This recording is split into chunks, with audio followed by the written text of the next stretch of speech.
State Senator Stan Adelstein is highly invested in freedom. And I mean, you've invested your life in freedom. Senator, you've served your country. Didn't you serve in the Army? You bet I did, and so did my Army? father, and so did my son, who was a West Point graduate. And my only uncle was killed during the Second World War as a naval aviator. And your history, your family history, could teach us some serious lessons about when freedom is not present.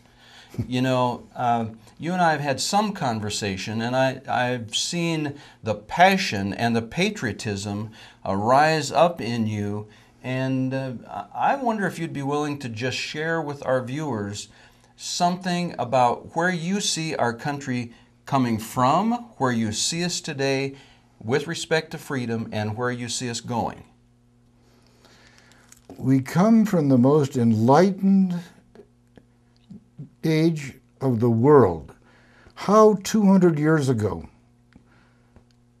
a handful of men could understand what needed to be done. I think now when I look at China 200 years later, they still haven't emerged. Yeah. If you look at Europe even, or Africa, we had an ideal establishment, and you know, we still do.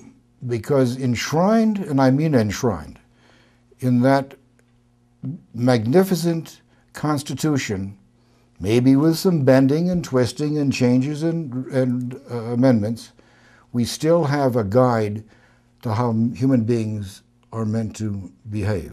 Where do you see America going in the next decade with regard to freedom, religious freedom? It's up to us to keep it, because we can keep it that way. I remember the great story of a rabbi who was shown a little robin in the hand of a child, and he said, then he closed his hand, and he said, "Rabbi, is that bird alive or dead?" And the rabbi's reply was, "It's up to you, my son." And we hold in our hands this fantastic gift that came to us by people who sacrificed and people who lived well. But still, the fact remains that, Senator, and I call you sir because that's a title you'll have forever, at the age of 81, when I was 12 to 14, half the Jewish boys of my age in the world were murdered. And Franklin Delano Roosevelt did nothing. And no one in the world cared. But today, the United States has come to realize that we must care. We must help people be free, and that we have maybe not the best, as Churchill said, we may not have the best system, but it's better than any other. And there are people who abuse it.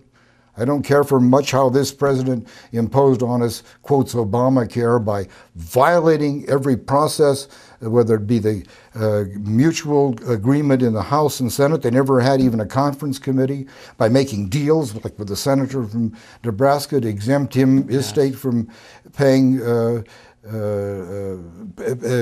from paying for Medicaid, and some other deals that he would issue proclamations afterwards changing some of the law.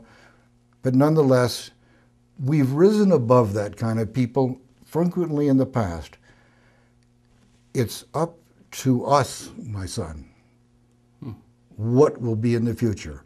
We can crush the bird of freedom, or we can let it go to fly free. So is the bird alive or dead?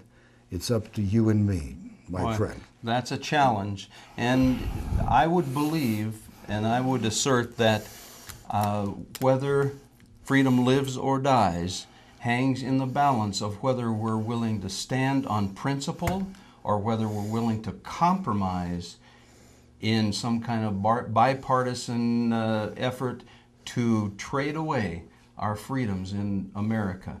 So don't neglect your duty to vote.